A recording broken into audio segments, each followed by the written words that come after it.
thekojoshow.org. Watch the live video stream there and ask a question or comment, or call 800-433-8850. Later in the broadcast, we'll be talking with Prince George's County Executive Rushern Baker. But of course, Tom and I have a few issues we'd like to discuss first. Kerry Donnelly, feel free to jump in if you choose to weigh in on anything going on in the district or Maryland that we're discussing. Tom Sherwood, federal judge, on Monday, ruling that the district law requiring a good reason to grant a permit to carry a concealed weapon is unconstitutional, and D.C. officials are now wondering whether to file an appeal. It's said that D.C. is a unique battleground for this to happen because this, of course, is where the federal government is, and the Congress and the president, and you have pointed this out on several occasions, but it was thought that it would be a good thing to have a good reason here to carry a concealed weapon because of all of these very important people and institutions who are here. But it got struck down anyway. I'm not a lawyer, as I often say, but good reason is, I would think, fairly broad. Yes. It means, and depends on what you think is good. It means it's subjective. Yes. And the chief, I mean, the power rests with the chief. Now, I talked to Kathy Lanier, Chief Kathy Lanier, it's about whatever the chief thinks is reasonable, right? Or not. And she said that, you know, despite even the laws passing as they were, and whether the judge making this ruling, there has been no land rush. There has been no overwhelming of the police department of people wanting to carry guns. You know, this is kind of generated from outside the city by people worried about the Second Amendment and those political issues. She says we can manage this. If city appeals it, that will be up to, I guess, the mayor and Carl Racine, the attorney general.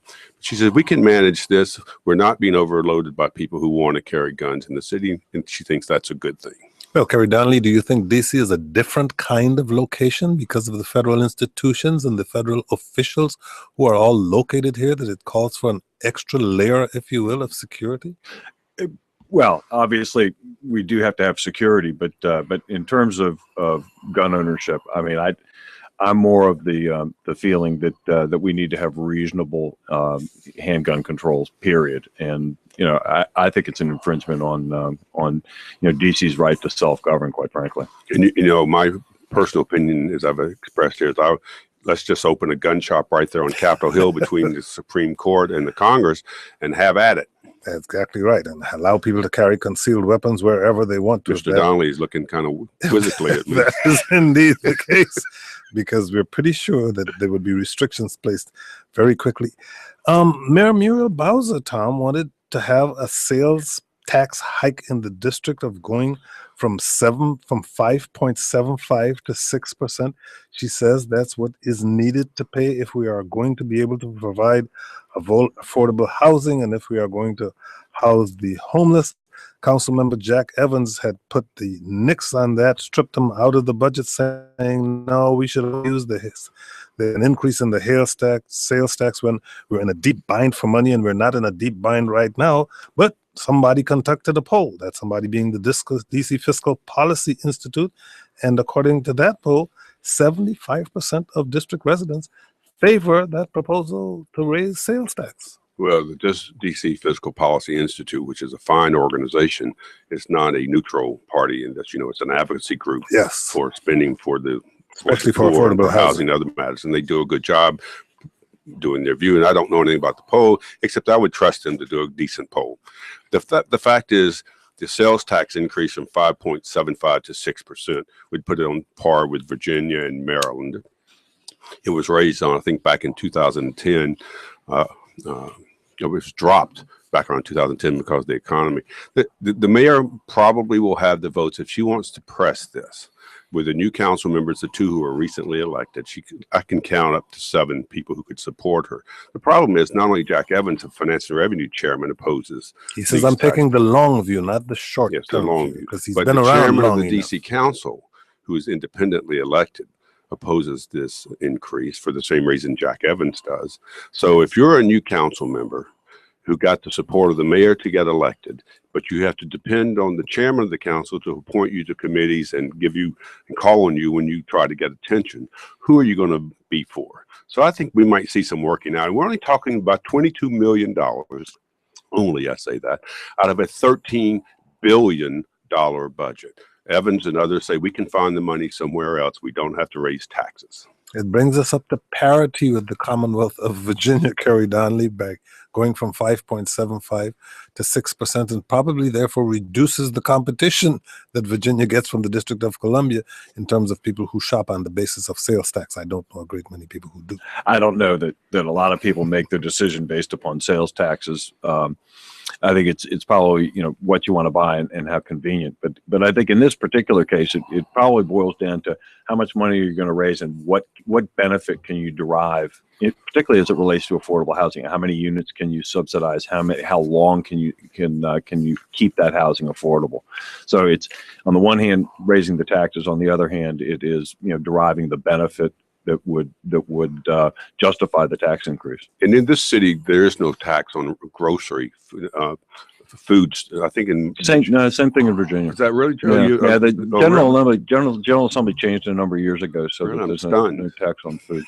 That's Kerry Donnelly. He's a candidate for mayor of Alexandria, where he's also a former mayor and a former council member. If you have questions or comments for him, give us a call at 800-433-8850. You can send us a tweet at Kojo Show or email to kojo@wamu.org. Just before we go to Virginia, Marion Christopher Barry, the son of the late Marion Barry, has pleaded guilty to 3 charges stemming from that highly publicized outburst he had in a downtown DC bank back in January. That happened before the primary election there, may have contributed to him losing fairly significantly in that primary. Didn't get a whole lot of votes. He was already on probation for a previous DUI and drug possession case, so this was a second court appearance for him. He's going to be having to do some community service, but he has avoided jail time in this incident. However, he has indicated that next time around he's going to run for the council seat in Ward 8 again next year. Well, LaRuby May won that special election, and Christopher Barry told me on the election day that he was already running for the next time if he didn't get enough votes. Well, the sad news is he got 7% of the vote in Ward 8, which is far behind the 2 top vote getters who were in the 20s. And so he is, this week, actually, after his court appearance, told Loose Lips, Will Somers from the City Paper, that he may not run for the Ward 8 seat. And Somers asked him, well, wait, you said you would. He said, I have a right to change my mind. The fact is, there was some fear that by his lawyers, that he would go to jail, having done the PNC Bank incident, and he was on probation for the drug matter. They thought the judge would send him to jail. But the judge didn't, as long as he does 30 days of drug testing and things like that.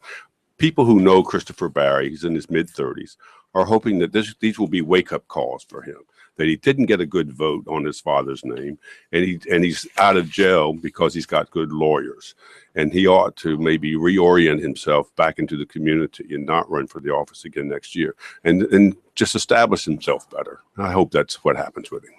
On to Kerry Donnelly, candidate for mayor in Alexandria, where the Democratic nominee for mayor will be selected on June 9th. You served on the council from 1998 through 1996. At one point, you were vice mayor as the council member with the most votes. In 1995, you were elected mayor of Alexandria. You served from 96 to 03. For most of that time outside of that period, your profession has been in the banking industry. So why are you running for mayor again now? Well, I'm very concerned about the long-term financial future of the city, quite frankly. I mean, we've had 8 years of deficit spending. Basically, it means that your expenses are going up about 4% a year, your revenue is going up about 2% a year, and you can only sustain that for so long. I mean, we've made some easy cuts, but I think now we're in a situation where those cuts are now hitting core services. I mean, I think the chief example of that is, when I was on the council previously, we voted to build a new fire station, all for the right reasons. Response times were high, mutual aid calls were high.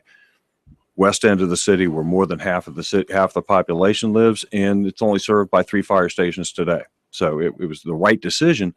And here we are, ready to open up the fire station, and we don't have enough money to staff it and equip it. That's core service. I mean, that's like building a library and forgetting the books. Mayor Ewell says he'll have that staffed by the end of the year, though. Well, he's going to have it staffed. They went into this budget cycle with no money for it. They were able to carve up, $1.5 million, but it's only going to be partially manned. and it's only going to take probably 2 or 3 years for it to get fully manned. Now they had 4 years. The mayor and the vice mayor had 4 years to figure that out. Are you saying Alexandria is in financial trouble? You just voted this week, the council, to build a new metro stop, right? With funds that could be very expensive if their expected revenues aren't generated. Well, lots of issues. I think that is a key economic development priority. It's probably the biggest single thing we can do. Unfortunately, it's 2.5 years behind schedule, because nobody. Do you agree really with the decision? I think I do agree. Yeah, I do agree with the decision. I support it. For those of our listeners who may not know exactly what we're talking about, the site of the new metro station in Alexandria at Potomac Yard has been selected. City Council unanimously decided on Wednesday that the station should be close to the existing shopping center. They endorsed what Tom just referred to as Alternative B.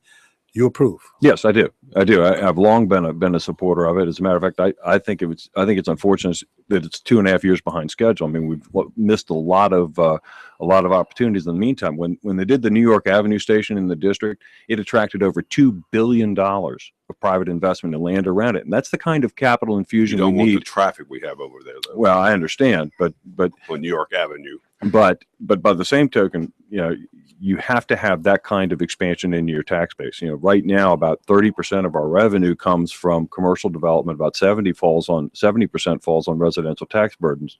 Our taxpayers, we need to rebalance that, or we're going to have continuation of increased taxes on the residential property owner and curtailment in services. The main developer wants to renegotiate the deal. The Northern Virginia Transportation Authority has not yet approved their portion of the deal. Is there a question about whether there's going to be funding available for this? Well, on the Northern Virginia Transportation Authority dollars, those will be approved. I mean, the preliminary scoring, this project scored number 2 on their list. They just haven't acted yet, and we put a reservation of those dollars, many months ago. So I'm confident that that's going to happen. In terms of the developer, yes, I think they've Who said, is the developer? Is that JBG? JBG is representing the developer. They're called Lionsgate, I believe, or Lionsgate. And JBG wants to renegotiate. And we negotiated a provision where they would contribute up to $75 million towards the station. And I think at this stage we've got to hold their feet to the fire on that. They will benefit in terms of increased density and increased valuation. And I think that we're going to have to sit down with them and obviously have a discussion, but they're deriving a fair amount of density, a fair amount of benefit, and a fair amount of value, and they committed to it. Excuse me. Do they have the right to walk away if 72 to 75 is too much for the developers, and you don't agree to reduce that amount? Can they say, "Well, we won't participate"? Or not that they won't participate. They would sacrifice 4 million square feet of developable opportunity. Oh. Residents of the Potomac Yard area would also see an additional tax to help pay for the station. They're not happy. Well, there are a number of homeowners that have moved in since then, and I think that there is an equity issue there, and we're going to have to take a look at that, quite frankly. And part of the problem is that there were some existing homeowners that got carved out of the special tax district early on when we made the decision a number of years ago. And the new residents that have coming in saying, well, wait, that's not fair. You carved them out. We're going to have to take a look at that in terms of what the fiscal impact would be if we were to take them out. But also I think we have to have a legal justification to do that. And I think that council's asked the staff to take a look at it. I think that there are some legal precedents, particularly out in the Reston area, where commercial properties were taxed but residential weren't. In terms of the Silver Line. So if I'm living in Alexandria and I want to get on to this new metro stop at Potomac Yard, right?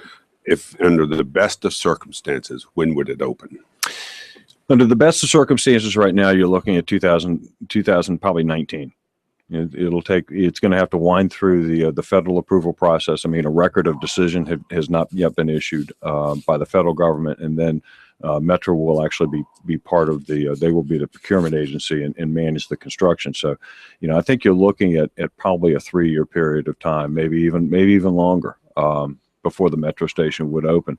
You know, do you wish there had been a Washington football team no, stadium? absolutely not. Now you and I had talked about that a long time ago, and that would have been a big loser for the city because we would get no revenue and all the problems. I remember that. I just remember everyone complained. They said we don't want all that traffic on Sundays and on our little neighborhood, and now you have all that traffic in your little neighborhood every day of the week. Well, a lot of that traffic is through traffic that we saw before. I've been to that Target before. Oh, I bet you have. Sports Authority. Yeah, well, I'm glad because swim fins. I like to go through that. I like to go through that parking lot. Look at the DC cars and the Arlington cars who are now shopping in Alexandria. Fixing that, but not fast enough. There was a debate Monday night. Right. Things got pretty contentious among the three candidates. You, current Mayor Bill Ewell, and Vice Mayor Allison Silberberg. The city's financial status was the big topic. What is your proposal? That's why you're running here. What is your proposal to address the city's financial issues? Are you in favor of selling City Hall? No, I'm not. That's just the craziest idea we've ever heard. But no, and I think one of the things that sets me apart is I've got some specific ideas that I think we need to do. First off, we need to have good, solid, transit-oriented development at Potomac Yard. I mean, it's the single biggest thing we can do. And we need to focus on where we have transit infrastructure and where we can support the development so you have multimodal opportunities. Secondly, the Carlisle area is a wonderful, wonderful new area emerging. When I was the mayor, we brought the Patent and Trademark Office there. My last term on council, I helped broker the arrangement to bring the National Science Foundation there. And I can't think of another place in the United States that can be rebranded and marketed as the home of scientific exploration and creativity. Quite frankly, when you got the Patent and Trademark Office and the National Science Foundation there, and you can attract a number of other businesses, a number of other commercial entities to that area if we market it correctly. Thirdly, the West Eisenhower area, where you've got, two interchanges with the Beltway as well as a metro station. We've been in a planning process, and I think that we've developed a good plan. It's going to be about a 20-year build out. I don't think we can wait that long. Recognizing that there's going to be redevelopment at Potomac Yard, a lot of the big box retail that's there today is probably going to be looking to relocate. Let's create a big box zone. Let's create a retail plan and attract those businesses, retain those businesses in Alexandria as an interim plan. It's been successful at Potomac Yards. We should replicate it on the Eisenhower, West Eisenhower area, which is to the southern border. And the nice part about it is there's existing transit infrastructure, there's existing traffic infrastructure to handle any traffic generation. But more importantly, it keeps a lot of the traffic to our southern borders. The election for the primary for the Democratic nominee for mayor of Alexandria is June 9th. Will you be voting? Give us a call. Tell us who you'd like to support. 800-433-8850. A lot of us who don't live in Alexandria, Mm-hmm. when someone says Alexandria, we think of Old Town Alexandria. Mm-hmm. It's like when someone says the District of Columbia, you basically think of the monumental core downtown. Sure. So how much Alexandria is something like 15 or 16 square miles? 16 square miles. Right. But Old Town is a sliver of that, isn't it? Right. It's a big just around the economic water, generator, right. but still it's a sliver. Well, it is an important aspect primarily to our tourism industry, but I think, quite frankly, the way to get out of this financial conundrum that we're in is going to be development in other areas, transit-oriented development, that it gives multimodal opportunities, gives the opportunity to live close to work. The next debate is from June 2nd. Right. And Julie Carey from NBC4, if I can do a plug. If you can do a plug, yeah, go right ahead. George Washington, George Washington Middle School. Okay, good. Mayor Ewell has been the mayor since 2003, since I think you left. Right. He succeeded me. Well, right. Is he tired? Is he not doing a good job? Is he befuddled by all these changes? I mean, why are you running against him? Well, I mean, and I know you're not running against him, but why are you running against him? Well, we've served together, and this is it's about issues. If there's one thing I would say, I think that while the mayor has a wonderful record, I think his leadership has been one somewhat of complacency, and I believe we need to get things moving in order to address this financial problem. I mean, you have to recognize there's a problem, and then you have to come up with solutions to solve that problem. One case of indecision was the Brack building along the in the city's west end it's a Mark Center, right. Mark Center along Seminary Road in Eisenhower. We had two sites that were under consideration. the mayor endorsed both sites.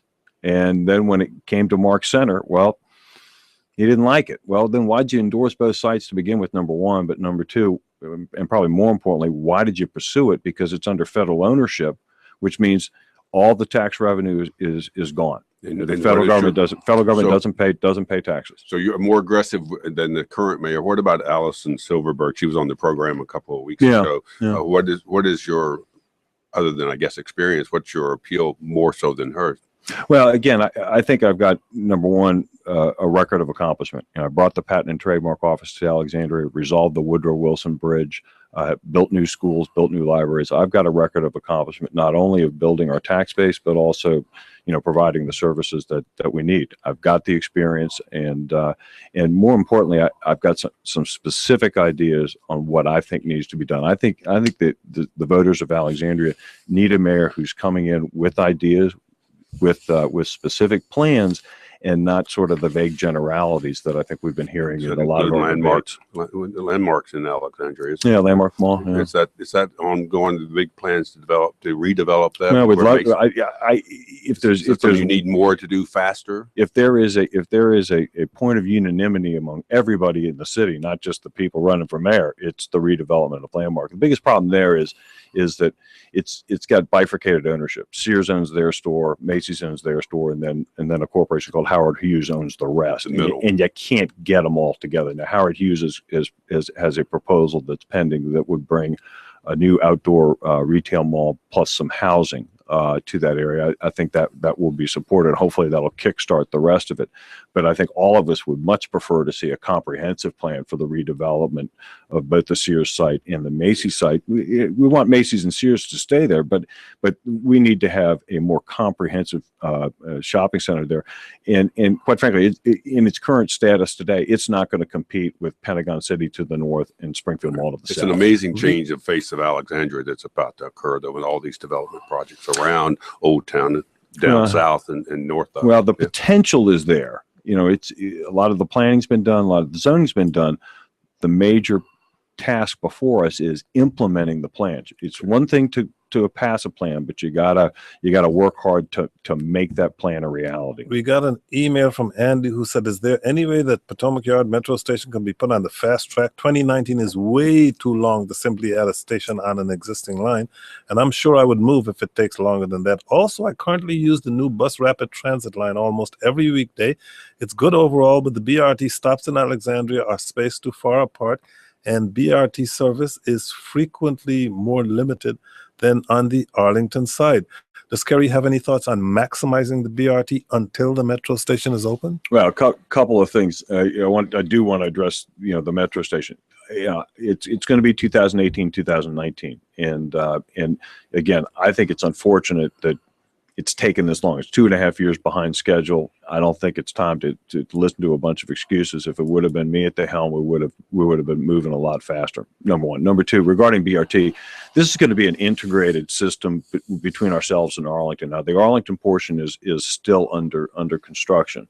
We obtained a Tiger grant a number of years ago that got that kickstarted our program. When it is integrated with Arlington and when it is integrated with the new metro station, I think you're going to see more frequent service, but more importantly, you're going to see a lot more ridership, because it will be not only cross jurisdictional boundaries, but it will have a direct link with a new metro station, and eventually get into Crystal City, and I believe the ultimate plan is to take it to Pentagon City. So you'll be tying into to the regional transit system, i.e. Metro, but you're also going to have seamless transportation between jurisdictions. Tom mentioned you've got a final debate coming up June 2nd, feature a forum for Democratic candidates for the House of Delegates, 45th District. What do you hope voters will take away from that before heading to the polls? Well, obviously, I hope they'll take away a conviction that they're going to vote for me on Kerry Donnelly, the best candidate. Absolutely.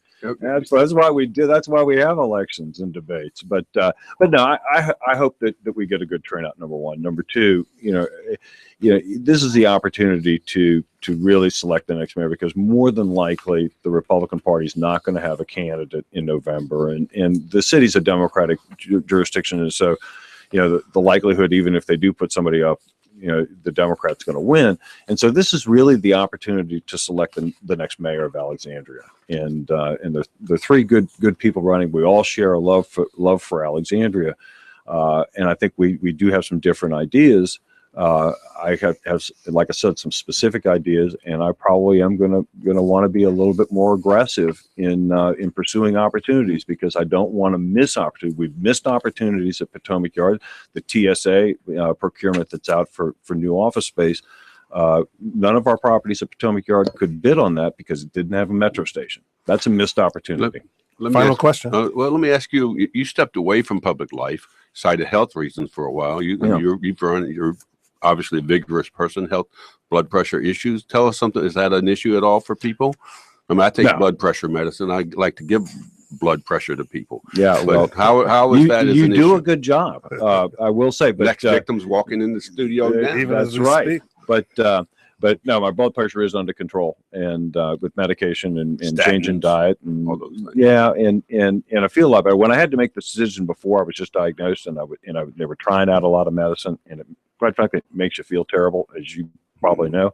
But I feel great now, and we just graduated our last of 5 daughters from college, so not the same kind of home pressures that I had before. And so I'm ready to serve the city. I've served the city well in my previous 18 years in office, and I look forward to. You've been in banking most of your professional career, but for 3 years there, you were athletic director at T.C. Williams High School. What was that all about? Well, it was. I guess that was my midlife crisis, if you will. Great job. Something you always wanted to do? Yeah, it was, and we won a state basketball championship while I was there, and a number of other rowing and track championships. I don't hear football in there. Yeah, but I hired a football coach that got him back to the regional playoffs. But at any rate, a lot of hours. That's a long. It's 7 a.m. until oftentimes 10 o'clock at night, and you can't be in politics and do that. Do that on your way out there. Well, he's back in politics, ladies and gentlemen. Kerry Donnelly. He's a candidate for mayor in Alexandria. He's also a former mayor and former council member. Thank you so much for joining us. My pleasure. Thank you. We're already joined in studio by Rashawn Baker. He is county executive for Prince George's County. So if you have questions or comments for him, you can start calling now, 800-433-8850. You can go to our website, kojoshow.org, watch the live video stream and ask a question or make a comment there. Or you can shoot us a tweet at Kojo Show, email to kojo@wamu.org.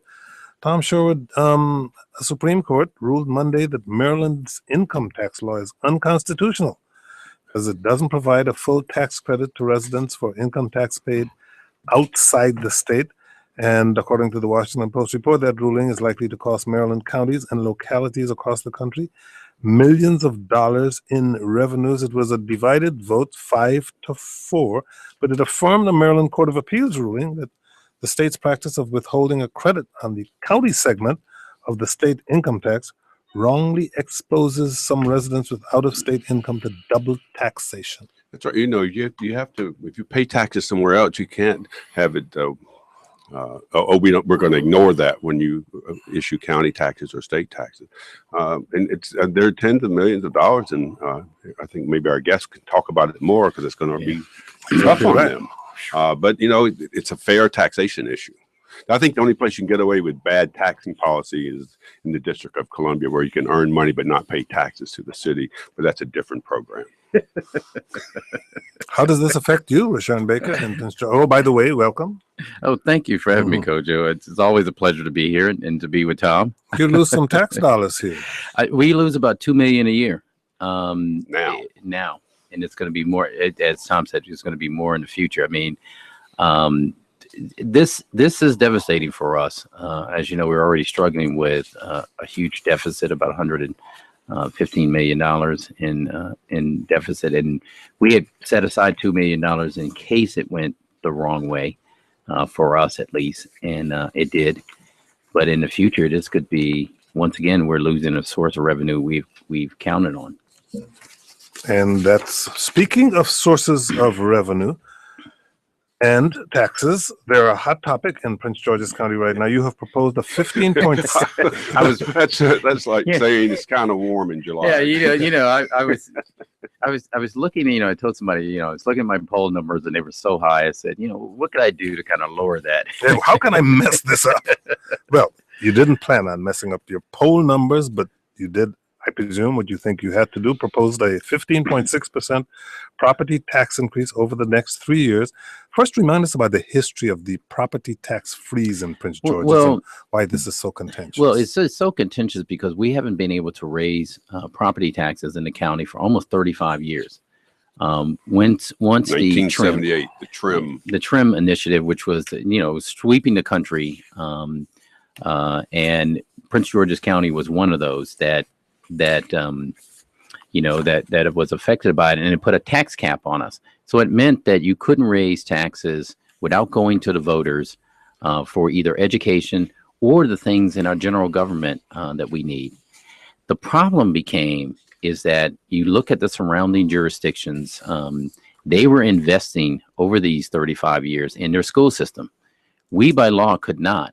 We couldn't raise it. If the property values didn't go up, we could not raise it. Now, it was amended a bit when Paris Glendenning was county executive, but still, it limited our ability.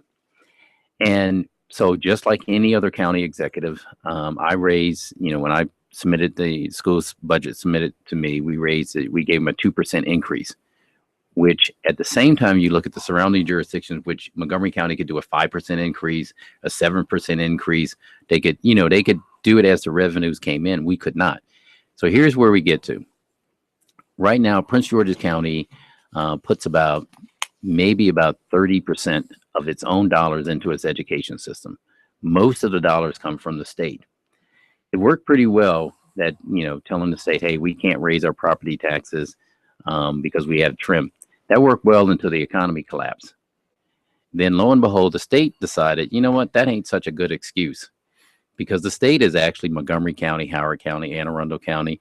All these other places were putting their citizens' tax dollars into Prince George's County schools and other places. So in 2012, as I explained to people, you took over authority of the schools in Prince George's in 2012. Authority of the school system in 2012, and the state said those places that have property tax caps can raise their property taxes going through their legislative body, the council, for education only. So the proposal that I have is just for education, can't be used to help the other side of the ledger. Despite improvements, school performance in Prince George's County falls way behind neighboring Montgomery County.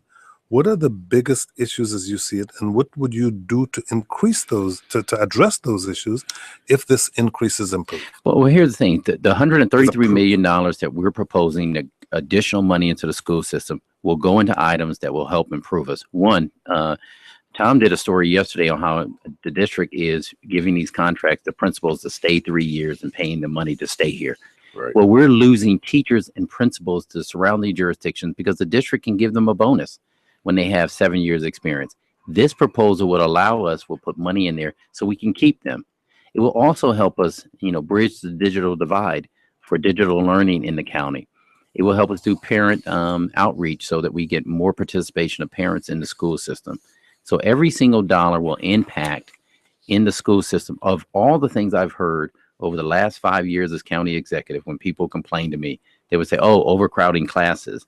We want more academic rigor in our classrooms. Well, those things cost money. So the 5 years that I've been county executive and people have asked us to improve the school system, that's in this budget. Well, how many students are in the, do we get to call you school superintendent? No, Dr. Maxwell. How many students are in the public school system in Prince George's County? We've had an increase. So there's about 124,000 students in the school system right now, about that. And do you know how many school buildings are there? Oh my gosh. This is not a secret test. You don't have to know everything. Yeah, I'm not sure exactly how many. It's nearly a $2 billion budget, $1.9 billion. It's about That's a huge amount of money. Have there been savings in the school system? Because everybody talks about bureaucracies, and surely there must be some lost monies in the school system. One of the reasons I asked for the takeover, like I wouldn't propose this if we had not gotten greater control over the schools, because there was waste in there. One of the things Dr. Maxwell has done and bringing him in, one of the best superintendents in the nation, was, pare down, find $70 million worth of savings. We also said, even he's done that. We've also asked him that none of this money, this additional money, can go towards staffing at his level. So he can't go hire another deputy somewhere. This has to go into the classroom. The other thing is we want to see improvements. We've seen the 9th grade, which has concerned me the most because that's where we see our dropout rate. We've seen the 9th grade promotions go up. We've also seen, and I told him this, graduation rates go up. So before proposing a tax increase, what I've done is said, show me where the savings are, show me where improvements are, and show me exactly where this money is going. Barbara in Cheverly, Maryland wants to know, and I don't know if you have answered the question yet, about your strategic plan, but I'll let Barbara speak for herself. Barbara, you're on the air. Go ahead, please. Thank you, Kojo, for this opportunity. And hi, Mr. Baker. Hi, Barbara. You live in a great place. I do. I live in a great community. So I'm the president of the Prince George's Association for Talented and Gifted Education. So I'm on record of supporting the strategic plan for funding. I'm a parent of a public school kid, so I can speak personally to what our kids need and they're not getting now under the current funding structure. And I know full well what neighboring counties spend on their public school systems. But I also know, and you touched on this a little bit, in the past, well beyond your time, past mismanagement and bad leadership. We've seen across the school system, the board, and the county. Unfortunately, I hear this all the time. It's created a lot of public distrust that education excellence can be achieved in our public school system anytime soon. That's a frustration for me because I feel these issues are really complicated and multi-layered. Okay. How do we move past that? Well, I think the way to move past it, and we've done it in the budget, is to actually target the money right into the classroom. That's why it's important when we had Dr. Maxwell lay out his strategic plan, which is on the county school website. Every single dollar that we're giving them has a direct impact on the classroom. So when we talk about retaining great teachers and principals, that money is shown in the budget. When we talk about expanding the academic programs, my youngest child was in the Talented and Gifted program in Prince George's County, and she got one of the greatest educations in the world. My other children were not, and it was hit or miss. Some schools were great, some schools were okay. This money will make sure every single child in every single school gets an academic rigor program that parents want. How much more money are you asking for the schools? How much is this effective with this tax increase for the property tax and all of that? How much more? With this increase, it would be $133 million. Aren't you going to get like a windfall from the casino when it opens? I mean, back in 2008 or so, when this was all said, that there would be hundreds of millions for the schools, and now the casinos are getting a heck of a lot more money than the schools. Gambling, anything comes around. And I just like to say, Peter Franchot called. Remember Peter Franchot? He was the only statewide official that I remember.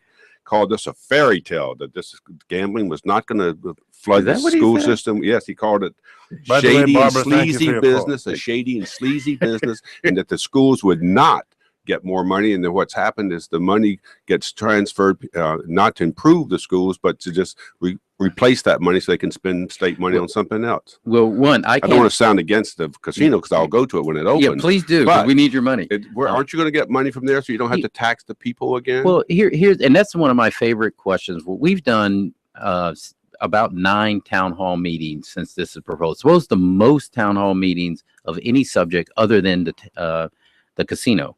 And people ask that all the time. Well, where's the money for the casino? I said, we're getting it. But the casino is not going to be built until 2016.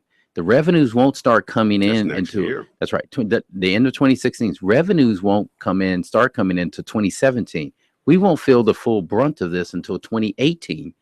So we can't wait to improve our school system. Are we going to get $41 million a year from the casino coming into the county? Yes, I believe that. And it may be even more since it's now upped it. But that money is not here. So what we have to do now is prepare our school system for not only educating our kids and graduating them, but those jobs that these economic development projects are going to come in the county. Once that money comes in, you can look at reducing it. Let's talk politics. Oh, did you hear that? He said you could possibly reduce these tax increases once you start getting the casino money. Once you start, we'll make that on the record. Right. Because, just to throw in real quick, Anne Arundel County executive is proposing a tax cut, 3% out there. The reason he can do it and not defund his schools is because the casino money is coming Maryland in. Live. And that's right. Money is coming in there. We could do the same thing when revenues start coming into the county 2018, 2019. Let's talk about the politics, because this property tax increase is going to come before the county council next week, correct? Yes. You've been lobbying members of the council. How does it look at this point? Well, and no one likes to raise taxes, and I don't like to pay more in taxes either. What I've said to the council is we're going to have to do it. By law, there is no other way around it. We have to raise it. So why not raise the revenues where we can make a significant impact into the education system? Anything below that, if you're talking about 3 cents or 2 cents, that's not going to have the type of impact, especially with the $20 million that cut we've just gotten from the state. So I know they're struggling with this. It's a difficult issue. It takes some political courage, but I think it also takes the long view. If they take the long view, and that's what I've said to the council members, if you take the long view of investing, this is not a tax increase, it's an investment in the long view of Prince George's County. It will help us out. If we raise our school systems standard, property taxes will raise. It will be easier for me to go out and get businesses to us. And so I'm asking them to take the long view. Some of them say that, the long view could involve smaller increases along the way, perhaps 3%, maybe another 3% later on. That's the other thing. I've heard that. And I've said to the council members, so you want to vote on a tax increase next year, this year, next year, and the year after that, right? Leading up to your election. Now, how many people think that's going to happen? Well, you have to vote on it by law. You're portraying this, and others are actually portraying this as a tough, political, damaging thing possibly for you, because you're doing what's right in the long view rather than the short view. However, some people like me could say, well, if this goes through in 2 years from now, maybe 2.5 years, you'll be holding your feet to the fire. No, what will happen is this will be seen as a great, bold move, and then what a great way to run for governor against this Republican that's in there now. And a guy from Prince George's County with a strong record of economic strong-mindedness, so I could make a case for you.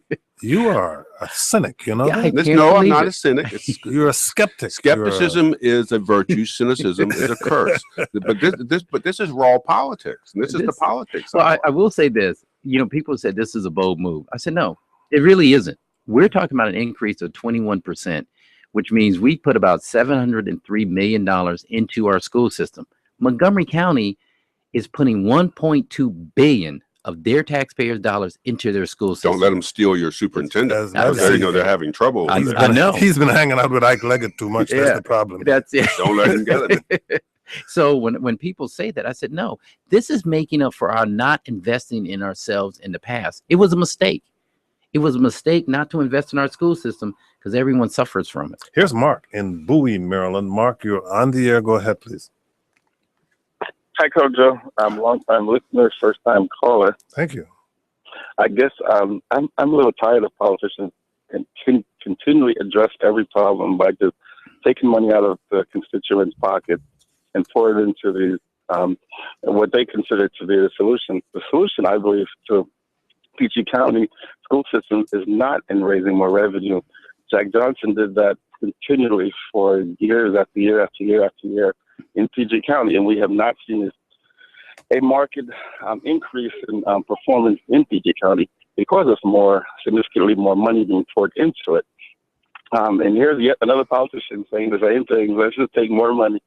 There needs to be more creative solutions to the problem. It's not a money problem. It's a much broader based socio-economic issue, and taking more money from people. Well, if you say it's a much broader based socio, you also included economic issue. Economic. How would you suggest solving that socio-economic problem without an additional input of money? It's investing in families. It's investing in it's investing in programs that appeal to young people. It's partly. And you feel that is not being done now. Allow me to have Rashawn Baker respond. He said, "You're not doing any of that stuff." Yeah, he's not doing any of that stuff now, and it's just taking more money out of my pocket. And the other thing is, our children. Well, I would ask you what evidence you have that there's nothing like that being done now, but I'm not the guest. Yeah, two things. One, the caller is correct about this. It's investing. And that's exactly what this does. It's investing in the program, the very programs he's talking about, what this money will go toward. So that's investing in those programs that deal with families. In fact, we put our social services, family service, and health department, combine them with the school to actually save revenues. But we're also investing in our community outreach in our schools to get parents more involved. We're investing in academic programs that will bring all of our children up. So it is an investment. He's correct in that. He's incorrect in with Mr. Johnson. Mr. Johnson did exactly what I've done for the last 5 years. By law, we've increased it 1%. That's all we can increase it. And Mr. Johnson did that. That's not a significant. At the same time, Montgomery County, other places were doing 5%. By law, he couldn't because they had this tax cap. The other thing the caller talked about is, he's absolutely right. People all the time telling you what the answer to every problem is more taxes. Well, guess what? On the general operating budget side, we're not raising taxes. We're not asking for an increase. The budget that I sent to the council has 110 layoffs of actual people. I was about to say it's calling for furloughs and layoffs. Furloughs, layoffs. We cut every department in Prince George's County. So when the caller calls and says, hey, well, why aren't our streets cleaner than they were or potholes being filled faster? It's because we cut those areas. We cut every single department in Prince George's County by 5%, and we asked them to do more. We streamline our permitting process by reducing the number of staff that we have out in the various parts of the government. So we're reducing. We're tightening our budget. We're not asking for $1 more. In fact, I've told the council we're going to make sure we're fiscally responsible. But the crazy thing would be is to not invest in the one area that's going to make us better, that's going to bring more revenue to us. And that's our education system. If we want to attract businesses, we want to attract residents, we've got to have a first-rate school system. Mark, thank you very much for your call. We got a tweet at Kojo Show from Dan who says, how can you talk about gambling income for schools with a straight face when it robs the poorest who have special school needs? We got another tweet from a certain Joshua Starr, whose name may be familiar, who says he's listening in and he appreciates that you're advocating for more money for schools, even if it means higher taxes. For those of you who don't know, Joshua Starr is the former superintendent of Montgomery County Schools. Very smart man. You have been hanging out with the Montgomery County executive who shall remain nameless on this broadcast. And you and he met with Governor Hogan last week over the Purple Line. Can you tell us what occurred in that meeting? Well, we actually met with the governor yesterday on the Purple Line, and what we wanted to emphasize to the governor, two things. One, we wanted to make sure a decision had not been made, one way or the other on the Purple Line. The governor assured us he was looking at all of the information. He's taking as long as the Purple Line itself would take. But go ahead. Well, he did say, he did. In all fairness, he just got in there in January, and this issue's been around a while. He ran on it. We don't believe in that all fairness stuff. Go ahead. What's the takeaway? But the takeaway was this, and I thought County Executive Leggett did a great job of explaining to the governor why this is so important for the state and the region. The takeaway is we want him to consider this is a jobs bill. This is about economic development, creating jobs and revenues coming in. So that as we're trying to raise revenues for our school system, if we create the commercial tax base in Prince George's County, we can relieve taxpayers on their property taxes with this. The County Executive Leggett said the same thing. For Montgomery County, this is about economic development. This governor ran on jobs, ran on economic development. There's not a greater economic development project that will expand. Yeah, but suppose he responds, but you're talking about jobs in districts that didn't vote for me, Montgomery and Prince George's County. I didn't win there. Yeah, but the revenues that come into the state from those areas, he's not going to return back. Are you at all worried that one county planner was telling me that if you build the Purple Line, that you could have the result of Prince George's residents taking the Purple Line to Montgomery County jobs faster than you'll have Montgomery County people taking the Purple Line to jobs in Prince George's County? Well, no, I'm not. I think the big pie for everybody. It's a big pie for everybody, and it puts us on a level where we can compete with the surrounding jurisdictions and the nation. And so I think this is a win for us and a win for the state. Almost out of time. You're supporting the Senate bid of Representative Chris Van Hollen's become something of an issue because people say, why are you not supporting the candidate from your own county, Congresswoman Donna Edwards? Well, I think Donna's very smart and very courageous. But I've known Chris longer. I've worked with him. I think he can be the kind of senator that will deliver projects for us in Prince George's County. He used to represent part of Prince George's County. He did a great job. I think he's going to be a terrific senator. So it's all about It's all about Chris and not about Donna. Former Governor of Maryland, Martin O'Malley, expected to announce he's running for president. You're going to attend that announcement. Are you going to endorse him for president? If the announcement is that he's running for president, I plan to endorse him. He's been great for us in the county, and I think he has that's a bold leader. And very quickly, can we ask the football team? It looks the Maryland and Virginia and DC act like the Skins are definitely moving. Are they definitely moving? Well, I understand they have a lease in the county and they're staying there, and they're great corporate. That's coming to an end. Rashawn Baker, great corporate citizens. He is the FBI? county. He's the county executive for Prince George's County. Let the record show that he actually did complete the Boston Marathon. We won't tell you what time he did it, and it's frankly Peter embarrassing. Franchos, fairy tale money from gambling. Rashawn Baker, thank you so much for joining us. Have me back. Tom Sherwood is our resident analyst. He's a reporter at NBC4 and a columnist for the current newspapers. Tom Sherwood, have a great Memorial Day weekend. Thank you all for listening. I'm Kojo Namdi. Coming up Monday on the Kojo Namdi Show, grammar police from changing usage to social media.